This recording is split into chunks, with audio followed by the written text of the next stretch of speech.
think of my next guest, these words come to mind: love, unity, hope, and evolved. He's a self-mastery guide, mentor, and teacher for over 16 years. He's got a new book called Awakening Your Inner Master. He's the founder of Evolved Mastery and the host of Evolved Mastery podcast. He is making global transformation with his nonprofit, Unify the World. And along with everything he does, you can also find him coaching for Tony Robbins and Dean Graziosi, speaking to thousands, and being an incredible daddy. So I am so grateful to have you with us today. Welcome to the show, Princeton Clark. I'm so happy to see your smiling face. Thank you, Amberly. I appreciate you having me on. Well, I'm just excited. I know I see all that you're doing, and you are really stepping up as a leader who's making great change and transformation, not just with individual people that you coach, but on now globally with everything that you're doing. And, you know, a lot of times when we read somebody's bio or we hear what somebody's doing, we're like, oh, yeah, well, that's great. I could never do all those things. But you have really transformed your life. You walk the walk, you talk the talk. You have gone through a lot of trials and tribulations to get to where you are. And one of the things I really love about you the most is that you share so authentically and so openly about all that you've overcome. And that really gives so many people out there hope. And I think with everything going on in the world right now, that is one of the things we really need the most right now is hope and unity. So could you please share a little bit about kind of how you grew up? Because you definitely did not have the easiest childhood. Just a little bit how you grew up and kind of take us to where you are now, to how you got to be where you are now. Sure. First off, thank you for just that beautiful introduction. Um, I think when we look at where we are, or where I am rather, um, being able to be in this position with you today, and I think back to where I came from. Most people don't know that for me, I was abused as a child, mentally, physically, verbally, and emotionally. I was molested between the ages of 9 and 11, and for the earliest part of my life, I thought that's just how things were supposed to be. I thought, I never really, because back then a lot of that stuff wasn't talked about like it is Mm-hmm. now. Um, but I didn't really start dealing with that until about the age of 16. And I remember sitting at my grandmother's house and we were watching the old talk show, the Phil Donahue show. And they were talking about victims of domestic violence and abuse. And this is really when it was starting to come out more. And I remember sitting there and there's this older guy and he was talking about his experience as a child. And it was almost identical to what I had experienced. And I just remembered this, like my face got hot, my ears got hot, and I was just angry. Like I became just enraged because I felt, for the first time in my life, I felt violated. I Mm. felt like some part of me or my innocence was taken and it wasn't fair. But still, after growing through that process, and I always say growing through, not going through, because I believe that my pain was preparation for my purpose, that I had to grow through. But after experiencing that, I went into deep depression and, I hid it very well. Like, no, my closest family still didn't know what had happened. They didn't know anything was wrong. And it was a hard time because I had to put on this front for the world pretty much. And on the inside, I was crying. On the outside, I was smiling. I was making Mm-hmm. everybody else happy. And in the 11th grade, that's really when I started contemplating committing suicide and just ending it all. And I would write it in my notebooks and stuff. And my mom, cleaning my room one day, she went in and she found one of the letters. And so her and my dad got together. They talked to me and they took me to see a psychiatrist who, of course, put me on medication for depression. I took the medication a couple of times and realized that that wasn't going to change anything. Like, because regardless of how much medication I took, it wouldn't change what happened. It wouldn't change how I feel because Mm-hmm. it would only mask it. But being aware of that, I stopped taking the medication. I was like, you know what, I'll figure it out on my own. And, I ended up barely graduating high school my 12th grade year. And that led me Did down you have any outlets? Did you a, have sports, or did you have, yeah, yeah. Do you I feel ran like track. that's one of the things? Oh, I was in track too. I was a Mhm. miler. What did you run? I was a sprinter and a jumper. I was pretty good. Oh, We won, we yeah. won, we won state quite a few times. And, I was pretty good. I was an all around athlete, and so I did lose myself in sports. That was Mhm. one way that I maintained for so long, because it was just the sense of competition, of worthiness almost. Like, it gave me this sense of worth.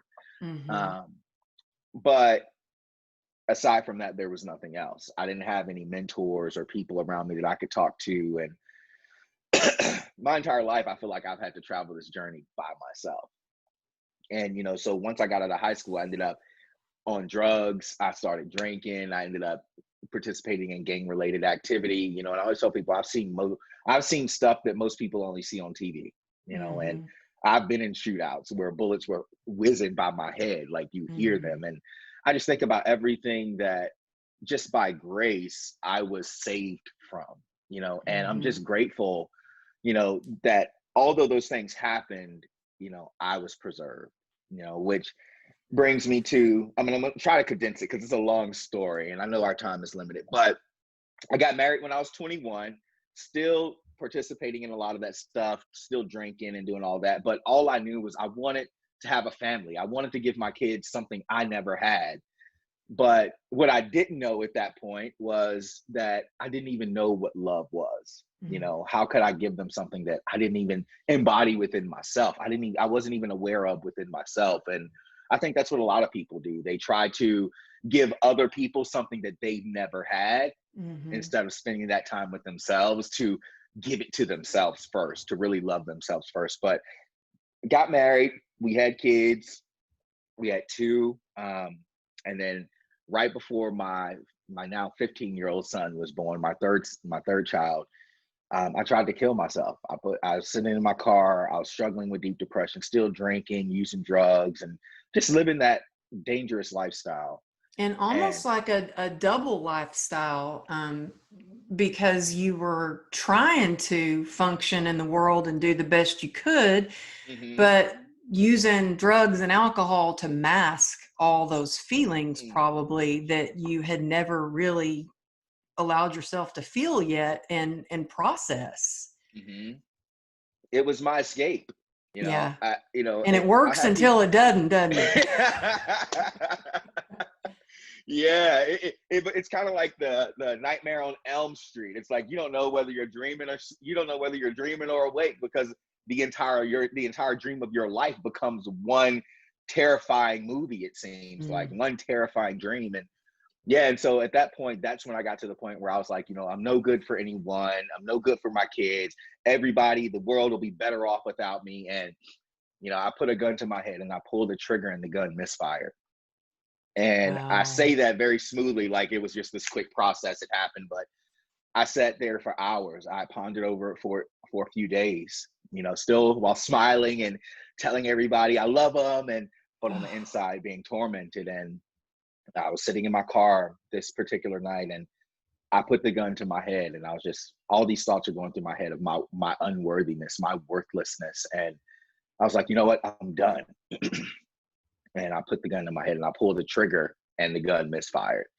And I always tell people, even though the literal bullet didn't fire, a conscious one did, because it was in that moment that I realized, with everything that happened to me, all these other thoughts went through my head. But the biggest realization or epiphany point that came to me at that time in my life was, although all these things had happened to me in my life, I wasn't where I was because of what happened to me. I was where I was because of how I chose to respond to what Mhm. had happened to me. And that one idea changed my life, because I realized if I could respond in a negative way to create a negative reality, what would really happen if I responded in a positive way and I actually gave a damn about my life? See, because Wow. I had been the victim, I had played the victim, but what if I decided to be the hero in What my if you life? And then decided to be the victor? Yes. Yes. instead of the victim.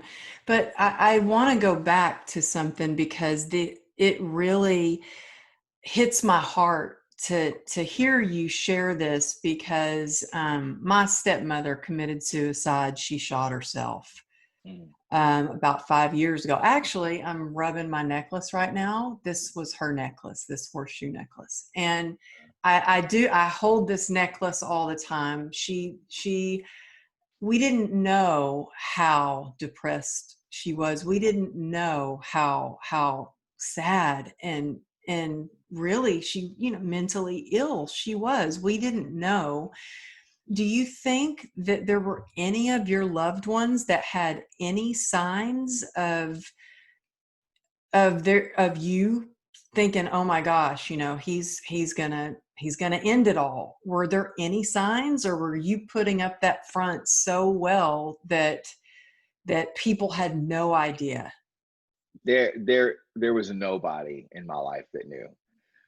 It And that's people, what's so scary, yeah, right? Because yeah. there are people that you hear about, and I think I'm so glad we're talking about this because right now, mental health with people being still kind of not being able to go to work, working out of their houses, and now being, Hmm. teaching school while they're working out of their houses. Hmm. It's hard. I think we really need to do things for our mental health. And so I'm glad you're sharing this because if there's anybody struggling right now, you living through this experience, what would you suggest for them to do if they are really struggling right now?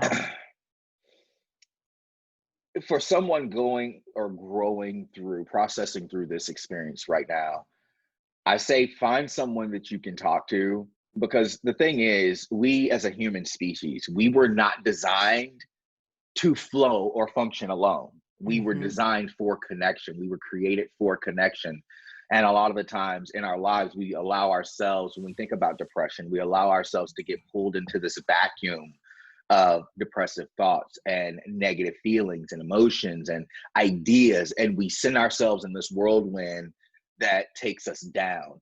And Hmm. the most important thing, or that I would tell anyone, is seek out someone outside of your immediate circle. Find someone non-biased to talk to them about what you're dealing with. Find a coach or mentor, someone who's been there, someone who can actually guide you through the process, and let it out.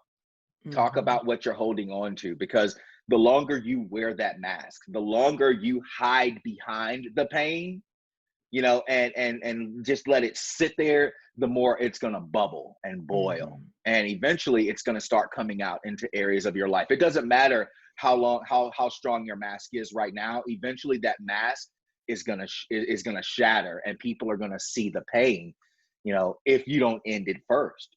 But you don't have to let it get to that point.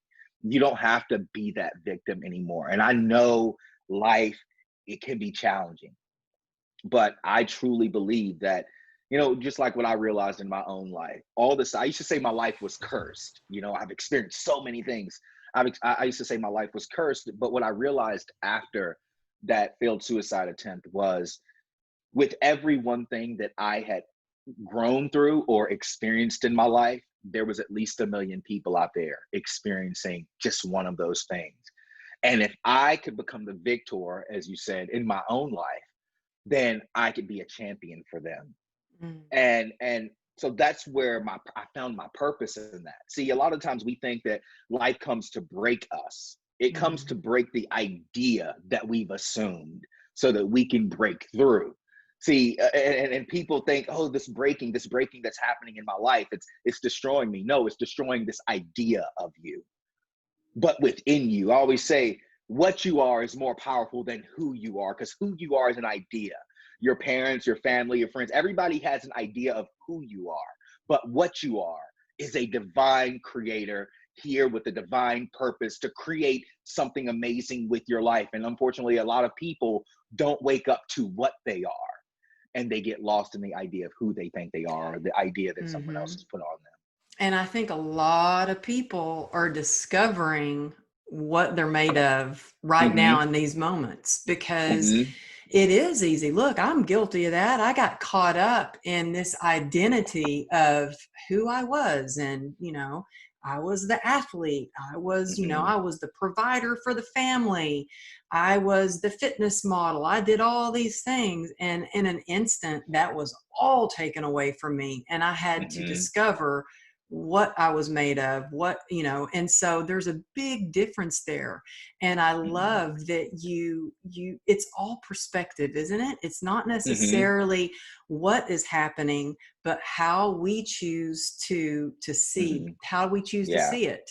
And I think just by changing just our wording, like I had someone on the podcast and he said something that really I was like, wow, by changing one word. He was diagnosed with diabetes, and instead of Googling living with diabetes, he Googled reversing diabetes, and Mm. it changed everything. Just like you talk about, you're the victim or you're the victor, and Mm-hmm. everything that you have grown through in your life. And so in that moment when everything changed for you and you realized, here I got my chance, I almost ended it all. How did things start to change in your life? How did you go to your kids and say, hey, did you tell them, hey, this is what I just tried to do? I just tried to kill myself. No, honestly, after that happened, it was a series of events. But um, after that first happened, and I want to go back to even to what we were saying to other people who were trying to navigate out of it. Um, we always talk about how the next moment isn't promised or the next breath isn't promised, and live your life to be the best because the next moment isn't promised. But for me, it became real at that moment. From the moment that gun misfired, I realized that every breath that I would breathe from that moment was a gift to me. And I said, I'm not going to waste another breath. I'm not going to complain. I'm not going to sit here and worry about things I can't fix. I'm not going to doubt. That week, I quit drinking cold turkey. I quit smoking. I quit using drugs. I walked away from gangs and I isolated myself for a whole year. In the beginning, I didn't tell anybody what I had done because I was still, I guess you could say, I had this mass awakening at that point in my life because there was Mm-hmm. a series of events that happened that following week that just led me into this illumination within my own self. And I took just this deep spiritual journey. For me, it wasn't about telling everybody what I had done. It was just about becoming something new. I And love little that. by little, they started seeing. See, I think a lot of the times the old me would have wanted to tell people like, look at what I did. Look at how I was suffering and I made this decision. But at that point, all I wanted to do was focus on where I was going. All I wanted to do was be something different. I wanted to take it and embrace every moment, take every opportunity to embrace the breath of my being, to create something new. And I guess it was about a year. I grew up in the Bible Belt of Virginia, in Brookville, Virginia, and I started studying the Bible. That's all I knew. But I wouldn't go to pastors or go to churches because even pastors in my community had told my family I was a lost cause, I was worthless, like he's too far Wow. gone, because I'm not who I used to be. Like I used to be demented. I didn't care. I was one of those people where if you saw me walking down the street and I just had this look on my face, like you're going to cross the other side of the street if you see me walking towards you. And so I just didn't care, and when I got to that point, I just dove. Like I started studying the Hebrew, the Greek, the Aramaic. I started studying because that's all I really knew to turn to at that time. But I just remember getting to, I always tell people I'm not a religious person, but I ascribe to the message of Jesus. I am a Mm-hmm. disciple of that message, Mm-hmm. the message of unconditional love for myself, a love for all things, a love for all people. But I also understand that you can only love other people as deeply as you love yourself, which in turn drove me to repent, to turn back to this idea, this knowing of what I am, so that I can rise to be that example for other people. But along my journey, I ended up going back to school, got my bachelor's in biblical studies and Eastern religion. And I just wanted to understand the basis of everything we say we believe, because I just had this hunger for wisdom at that point. And then I ended up pastoring because I realized in my studies, a lot of stuff was taught wrong. And I said, you know what? I'm going to be like Neo in the Matrix. I'm just going to kind of go into the system and I'm going to start uprooting some stuff and really calling some stuff out. Didn't go over so well. I It passed it for didn't. about passed it for about 5 years, and I got called the Really? devil. I got Oh, you're called, kid. Well, look, yeah. I grew up in the Bible Belt of Texas, Oh and yeah. I mean, we went to church every Sunday. And if you miss church, it better be because you're in the hospital or dead. Like you did not miss church. And so I could imagine that didn't go over so well for some old timers who were like, Oh yeah. whoa, whoa, whoa, whoa, wait a minute. What are you Yep. trying to do? So how long you pastored for 5 years? Uh-huh. And that's probably one of that journey.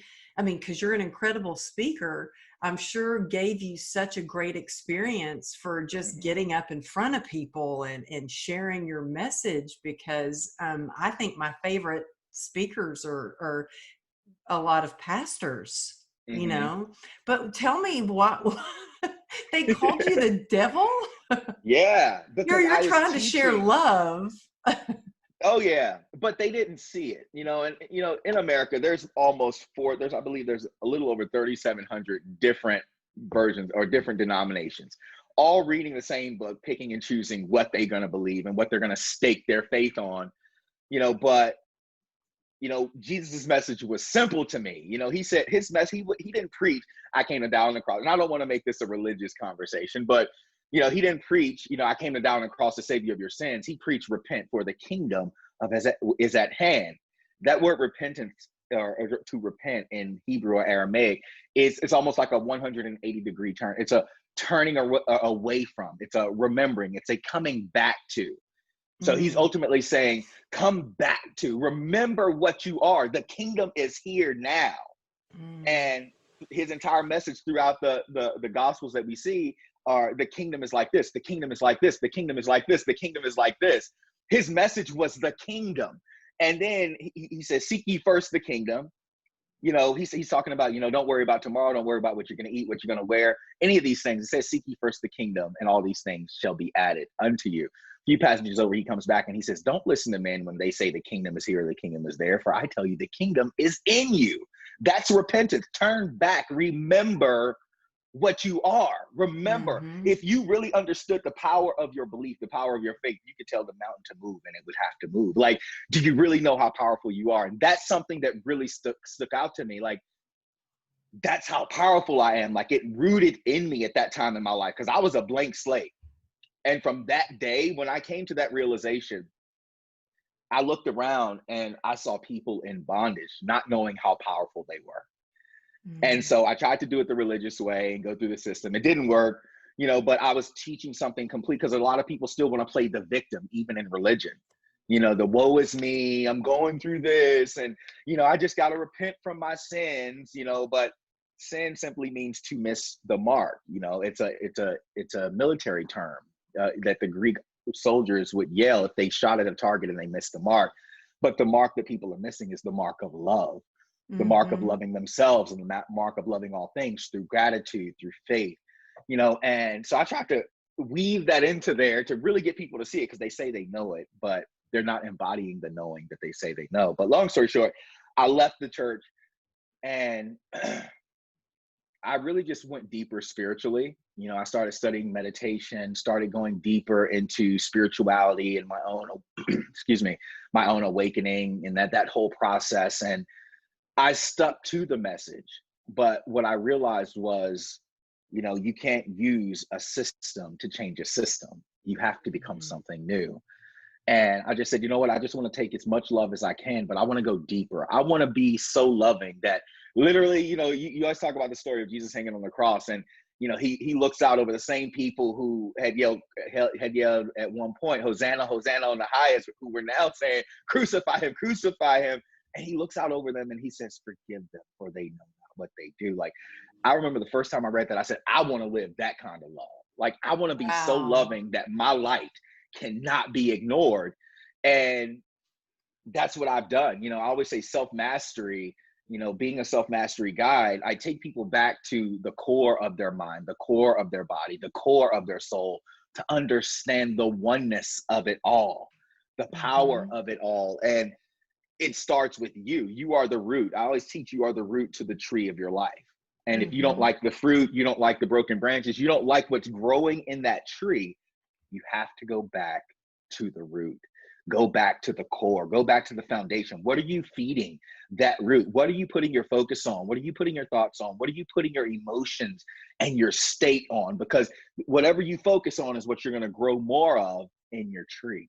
It's And so for so true. It's so true with negativity, mm-hmm, or being a victim, or I am very conscious of even the words I choose. mm-hmm, I live with complex regional pain syndrome, which is actually dubbed the suicide disease. And a lot of people reach out to me and say things like, well, how can you be happy when you're in pain every day? Or how do you exercise? Or how do you stay so positive? Or the latest one I just got through DM was, I don't know how you do it all. And I said, well, first of all, I don't do it all. I reach out for help. And that's one of the mm-hmm, things that I have really had to learn the hard way, because I used to try to do it all on my own. But I ask for help. Like you were mm-hmm, saying, I think we're meant for connection. We're meant to come together.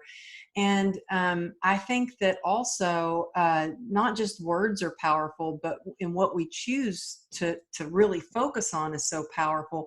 The human spirit is so powerful beyond measure. mm-hmm, And I always think, if I'm having a hard time with something, with a decision, or just feeling like I'm starting to get depressed or I can't find my joy, I mm-hmm, always go where I can connect to my higher power, which I call God. And to me, that doesn't even mean church anymore. That means going out in mm-hmm, nature and really finding that connection, and just being quiet long enough and in mm-hmm. peace long enough, and getting out of my head and staying in my heart. Because man, our heads can just, I don't know about you, but I can just start thinking and spiral and feeling distracted. But if I can just Yeah. remember to stay in my heart, Mm-hmm, then the answers come. Then I mm-hmm. feel at peace. And so that takes practice, though. And I think that does take faith. What would you say to someone who's having a hard time right now, and they are in that victim mentality where they feel like this is happening to them? Where I Mm-hmm. always say, this is happening for me. A lot of times people say, well, this is happening to me. You don't understand. All this is happening to me. What would you suggest to someone who's like, my life is so hard, I'm going through so much, I am a victim? What would you say to them? Um, First off, I want to say I wouldn't downplay their experience. I would say, okay, like this is clearly a reality. These things are happening in your life, but at some point, just like I had to do with myself, we have to step into our responsibility, our ability to respond. And I get that we go through some challenging things, and sometimes we want to give up. But right now, in this moment, I think a lot of people get so caught up in what's happened to them, and what's been created as a result of that. But so we need to stop focusing on the past, and even stop focusing on the future. People, if you're struggling right now where you are, you have to get present in this moment. I Mm, always say this moment is the most powerful moment in your life. This now moment is the most powerful moment in your life, because everything, we talk about the past are simply past moments of now in which we chose to respond in a certain way that brought us to this moment. The future is simply future moments of now in which we have yet to create from this now moment. And so if you're out there and you're still playing the victim, you're doing yourself a disservice. It does not serve you to play the victim. It does not serve you to play it small, to just allow yourself to go into that space of just depression and fear and worry. It's not comfortable for you. It's not a happy place. And what I want to ask anyone who is in that situation right now is, how much is your life worth to you? Not your circumstances, because see, change is the only constant. Circumstances are always changing. How much is your life worth for you? See, because until you find value in you and your ability to make change right now. And again, a lot of you may feel like I'm by myself. I'm damned if I do. I'm damned if I don't. No matter what happens, this has been my life. Mm-hmm. But insanity, the definition of insanity is doing the same thing over and over again, expecting a different result. If you want different results, sometimes you got to push beyond your ego. You got to be willing to step out of that victimized state and circumstantial situation that you're in. And you got to find someone who's been there. You have to find someone who's not in that situation, someone who can see the light. Because if you stay in that victim state for too long, you're blinded to possibility. You become a deep pessimist. You stop believing in what's possible. I remember, before my life changed, I remember hearing motivational speakers and just these enthusiastic, individuals sharing their message, and they were always positive. I remember thinking just from that state, you know what, nobody wants to hear that crap. Like, who's really that positive all the time? Like, I didn't believe it because I never experienced it. It didn't seem real. It seemed fake to me. I felt like they were doing too much, but then my life changed. I had my own personal awakening. And when I found that within myself, I became relentless, so now it doesn't matter what happens. If I don't see something, I'm going to seek someone who does. I'm not going to stay where I am, because I realize that if I stay by myself, I stay in that victim place, then I'm never going to get out of that victim place. And I don't have time to be in that place. So if you're in that place right now, I know that it seems hard. I know it may seem like a dark place that you're in right now, but it won't illuminate until you start seeking the light, which means you have to start seeking circumstances, connections, and situations that are much brighter than the situation and circumstances that you're in. And right now, like, we all make excuses, in the beginning. Well, I don't have money for a coach, or I don't have access to information, or I don't know what books to read, or whatever. When my life first changed, I was in the same boat.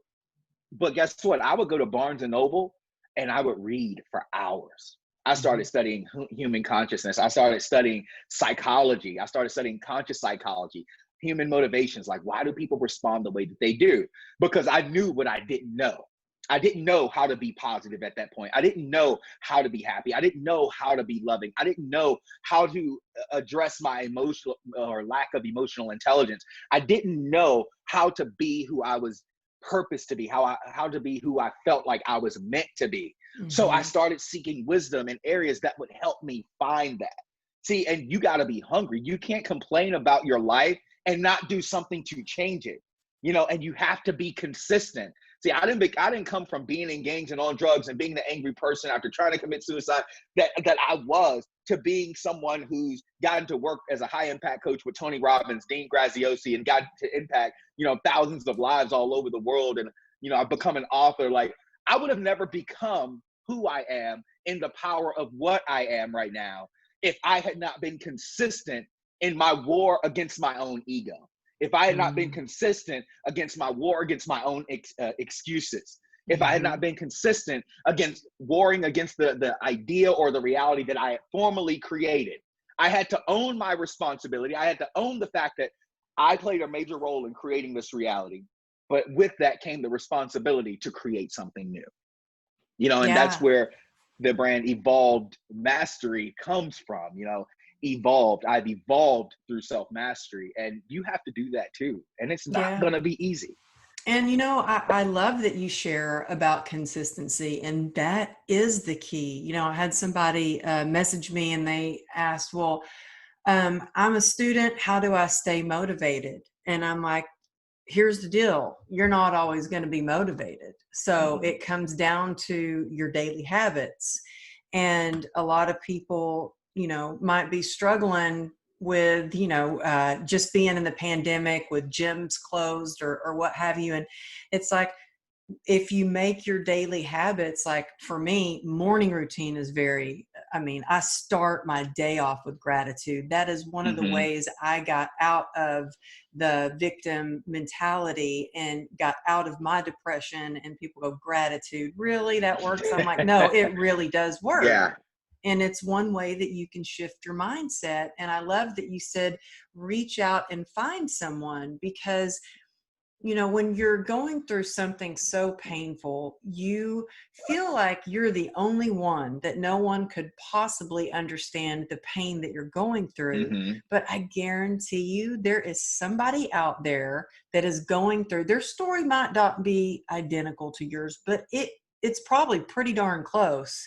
And Mm-hmm. so it's so important to surround yourself with, like, look at who you're hanging out with, because I can guarantee you, if you're hanging out with people who are very negative, who are not inspired, who don't live a healthy lifestyle, pretty soon you're going to start giving yourself permission to Mm-hmm. start complaining, start gossiping, not be as healthy. Those things, you start to become just like the people that you surround yourself with. Mm-hmm.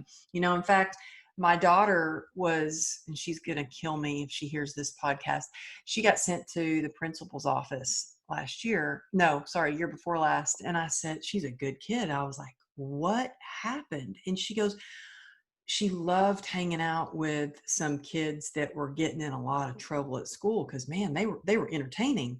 And one of the kids was always getting in trouble. Well, pretty soon they all got called in, and because she was hanging out with them, she goes, but Mom, I didn't do it. I wasn't doing anything bad. I said, well, it won't be long before you're doing it, because Mm-hmm. you're hanging out with these people, then you're going to the principal's office. And that really clicked for her. Of course, she was mad at me after I told her that, Yeah. but it's so true, like, if and that's why I think it's important to look, if you're in support groups, Mm-hmm. look at those support groups. Are they really supportive? Are they sharing uplifting, positive messages, or are they just there to complain and be doggy downers? And I think it's really important to take a look at that. Um, and I know we're running out of time, and I just appreciate your Yeah. time so much. Thank Um, you. be- Likewise. because you do your coaching, you have your book, and I wanted to ask you about your book. First of all, how long did it take you to write your book? I love uh, asking that question, because it took me like 2 years to write my book, and I'm always curious. man, I initially it took me 2 weeks spread out. What? Like literally, it flowed from me. It was the funniest thing, because I got to the point where I was like, you know what, I'm gonna do an ebook, and I was like, an ebook will be easy because it only has to be 10,000 words. And at this point, I was really in my flow. I just started my podcast, and I was just in that vein, and I was just an open space right there. And I started writing the ebook on, I remember, Friday night.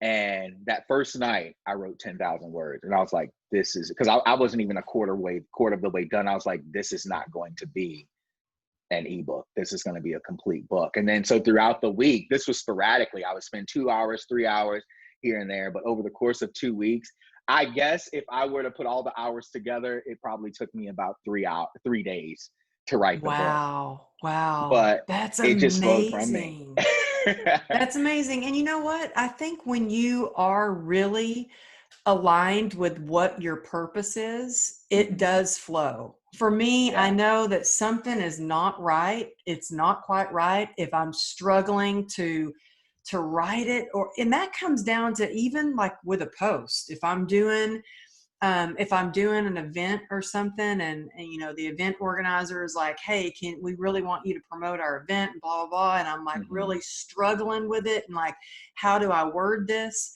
I have to, like, a lot of times sleep on it and then let it like Yeah. flow naturally. I don't like to force it. And so I love that it only took you that long to write it. And you do so much with now your nonprofit.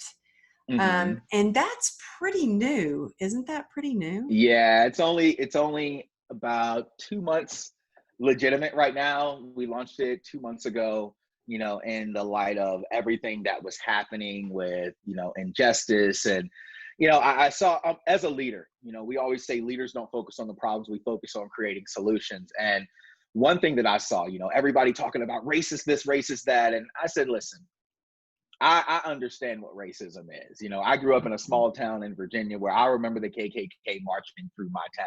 I've been called a nigger more times than I can even count on my hand, and so I understand racism. Racism isn't what's happening right now.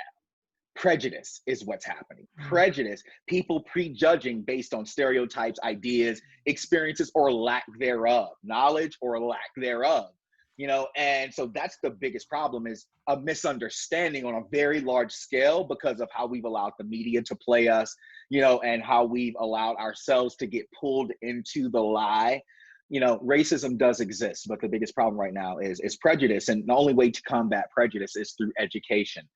And I felt like I saw the problem and I wanted to create a solution. And I realized that, you can't use the systems to, again, what I learned earlier in my journey with religion, you can't use the systems to change the system. You have to create something new, and you have to do something new. And what I realized is the one thing we have never done it, is come together in unity, come together in love, saying, what can we do to change this? And what I saw in that time when all the stuff happened around George Floyd and all that, what I saw was a lot of people for the first time, because I think it became real for a lot of people for the first time, like, this crap really happens.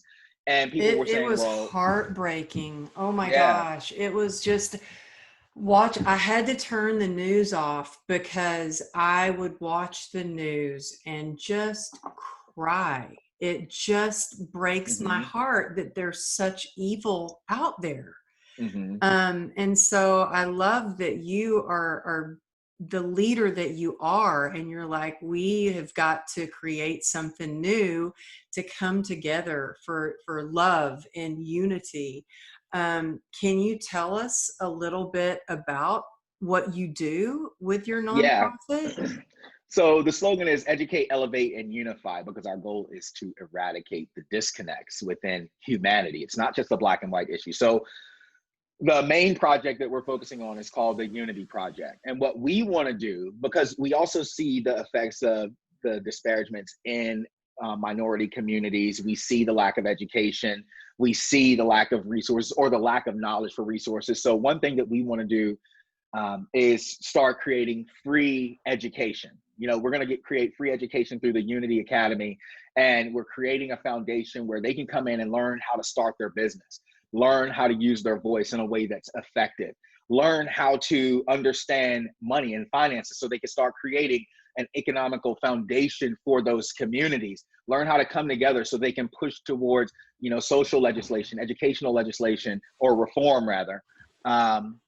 And all these other areas, and we, the only way we're going to create change is by educating. So what we want to do, because I grew up in one of those countries where that stuff wasn't there, we weren't taught that stuff, like we literally had to go outside to find it. And I want to go in and I want to help raise their morale. I want to start teaching more about Black history, not in a sense that I think Black people need to know what Black people have done, but in a sense that I feel like, because of that stereotype, the Black and the white stereotype, well, look at what white people have and look at what Black people don't have.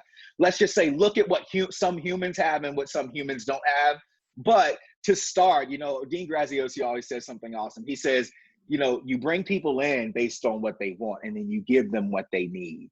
So it's like, you want to see all the amazing achievements that this culture, this group of people, based on the pigmentation of their skin, created. Okay, here you go. But now let me wake you up to the potential that you have to be the change in your own communities, to be the change. See, because growing up in a community like that, most people in that culture are like crabs in a barrel. Like, they pull each other down. And I grew up in that culture, so I understand why. It's because of this fear. You don't want somebody to be better than you, and it's a defeatist mentality. And it destroys the community. So it's like, why help you if you're not going to help each other? Like, it doesn't make sense. And it's not in every community, but we're creating programs for free education to go in and combat that. And we're going to teach them, leadership skills, leadership principles. We're going to go in and show them what their potential is, what they have the ability to do, what they have access to that they're not aware of, that they have access to. And we're going to eradicate the disconnects there. And we're also creating programs, the Leaders Guild, where we're going to have leaders of all cultures, all colors, creeds, coming together, talking about the disconnects within humanity, And we're going to bring in, because what I found, even with all the stuff that's happening, you have a lot of my white brothers and sisters, because everybody's my brother and sister. You have a lot of people saying, what can we do? What can we do? What can we do? And I'm going to be honest, it frustrated the crap out of me when I saw the news and I saw, all of these white people like bowing down and praying in front of this group of Black people, and they're just kind of standing over them. And I say, we don't need that. No, you reach down, you grab their hand, you tell them to stand up and stand with you. They're not less than you. They didn't do anything to you, And so I'm like, we got to come together in unity. I think for the most part, we don't need people coming in and saying, oh, I'm so sorry. I'm so sorry. We need people saying, I see what's happening. Now, what do we do about it? How do we stand together? How do we move? The ultimate apology is action towards progress. It doesn't matter how many people say, oh, I'm sorry. What are you doing to be a part of the change? Actions speak louder than words. And I think that I think there were a lot of people that were like, well, what do I do? How can I change? And I think for me, that really, I think change starts in your household. That's And it right. starts with how you teach your children. And look, I grew up seeing some things in Texas that I didn't like, but I didn't necessarily believe. But I always felt a little bit different, that's one of the reasons I moved out of that small town. But, I do think it's great that you're offering education, because gosh, we all need to learn more, all need to learn how we can reach out and help more. Will this be through an online course or? Well, for now, because of all the COVID stuff, it's going to be online. We're also we're raising money and everything right now, but we're going to be creating an app that we can put in the palms of people's hands. Oh, that's So, awesome. so it'll be free education in the palm of your hand. It's free to join. They'll have to sign up in order to get access. But what we want to do right now is really just create a strong foundation for unity. And I keep saying, even though we are addressing an issue that has Black and white as its focus, as people, this is not a Black and white issue. This is a human issue. We as a species are disconnected, and we base our disconnections on stereotypes. We base our disconnections on the pigmentation of the color of our skin, which is ignorant. We're less than 1% different from each other. And that's so crazy to think about. So really just bringing people together. We're going to be pushing for legislative reform, educational reform, and judicial reform so that we can create change in a positive way. Protests are only going to do so much. People talk, they make noise, people pay attention because they want them to be quiet. They make a few changes here and there, then 5 to 10 to 20 years from now, the same thing happens again. That's not where we create change. The only way we're going to create change is if we come together as a people and stop waiting for these systems to change for us. We have to be the change. And the only way we'll do that is coming together, educating ourselves, using our voice, using our intelligence, and then taking the strides forward so that 100 years from now, they're not talking about the problem, they're talking about those who rose to solve it. Wow. And you are rising to solve it. I mean, you got on this right away. That's the kind of leader you are. You're like, okay, what can I do? And it seems to be your go-to or your default. Okay, what can I do about this? And I love that you do that. And then will you also have it, will you be working with law enforcement too? Yes. I'm really excited about that. I actually have a few friends who are in law enforcement. One of them, my friend, good friend, Heath Cummings, he actually quit the police force and because he saw so much corruption, and then he ran for the select board in his town in Massachusetts and he won. Now he's over that police department and he's cleaning stuff up out there, so That's people like that. But awesome. I think it's important. I know our time is winding down, but I think it's important to have everybody as a part of this conversation who is kind of being used as a scapegoat or as an excuse for why people make the decisions they make. And I think there's a lot of great police officers out there who love what they do. And I have to put it into the perspective of these people are human just like us, just like any other profession. They go to their jobs. Who knows what's happening at home, what struggles they've had, but they come, they're already stressed out. And then we create an even more tense situation where now they fear for their lives. And you put a parent, let's say a lot of these officers are parents now, good people, great people. Now they're thinking with everything that's going on, I have children at home, I have a wife at home, I have family at home. They're going to be even more on guard, which makes it dangerous, because if they have to think it's me or you, it's going to be you. And it doesn't mean that, oh, it's you because you're Black. It means it's you because you put me in a situation where I fear for my life. Like, I don't know what's going to happen, but I do know I want to go home to my family. And I think a lot of stuff is being misconstrued, and we're creating a space where we can have some very tough conversations. And I'm not one for picking sides. I see the problem.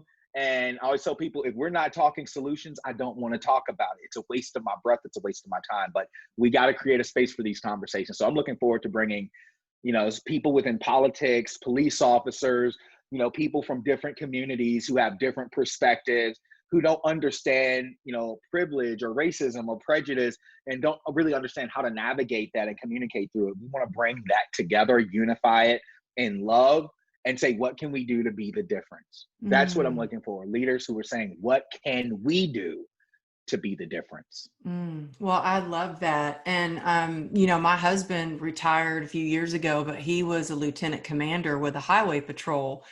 And he's best friends with a lot of people who are still, actively on duty. And they said it's tough right now. Yeah, there are good cops and there are some that got some bad seeds. So I think it's great that you're creating a place where people can educate themselves and learn. And there and create some reform too. Definitely. I think that's so important. So tell me, what is your definition? Because I think we need some resilience right now. What is your definition of resilience? My definition of resilience is continuously evolving in the face of change to become a better version, a more expanded version of yourself. Like, to be resilient. It's just because we understand change is the only constant. I don't believe in being stuck, because stuck is an idea. It's what happens when we stop moving. But evolution is a constant movement forward, and so evolving continuously in each moment to be an expanded or evolved version, a new version of yourself. That's what resilience means to me. Oh, that is beautiful. I love that. And where can people find your book? Right now it's on Amazon, and you just look it up. You can look it up by my name, Princeton Clark, or you can look it up at not Evolved Mastery. But you can go to my evolvedmastery.com website, but it's on Amazon, and it's just Awakening Your Inner Master, the journey of can't talk right now. The journey of self-mastery. Awakening Your Inner Master, the journey of self-mastery. It's on Amazon. And I actually have some copies here. And I wanted to tell you, I'm going to be sending you 2 copies, one for you and one for you to give away to one of your listeners that tunes into this podcast. I love that. Okay, so how do we pick who gets the copy? Whoever reaches out and reaches over to you on first and says, hey, I listened, I want that copy. How do you No, they have to go. The challenge is for them, if they're listening to this podcast, go rate this podcast, show some love, give a review, and we're going to do a drawing from all the names that come in that leave a review, and just show love to the podcast. And also shoot a message on your Instagram for your podcast. And we're going to select names. We're going to do a name drawing. So if you want to get a copy of this book, you know what to do. Go show some love, show some support, because Amberly, you're doing an amazing job. And I believe that it needs to be recognized, because you're such a beautiful light in the world. So in order to get registered in the drawing for the book, they got to show you some love. Thank you. You are the most generous person. I am serious. Thank you so much. That is so nice, so generous of you. So, wow. Yeah. Well, you are such a light in this world. And I love all that you're doing and just stepping up, the leader that you are, leading with love and sharing your experience, strength, and hope so that others can heal and learn and evolve. It's just a beautiful thing. Y'all go check out his book and check out, I love even looking at your Instagram, because you've put some transformational pictures on there from what your life Mhm, was before to what it is now. So mhm, follow him on Instagram, is Evolved Mastery. Or you can just, if you just put your name, and also mhm. that will be in the show notes. So if you're listening to this and you're driving or whatever, you can always check back in the show notes and you can find, I'll have his website, his book link, and places you can follow him on social media. So thank you so much for being You're on the welcome. show and sharing your light. I loved our time together. Thank you. Thank you. I appreciate you so much. And to all of you out there, I love you. I send you grace, love, peace to your life as you navigate your own journey.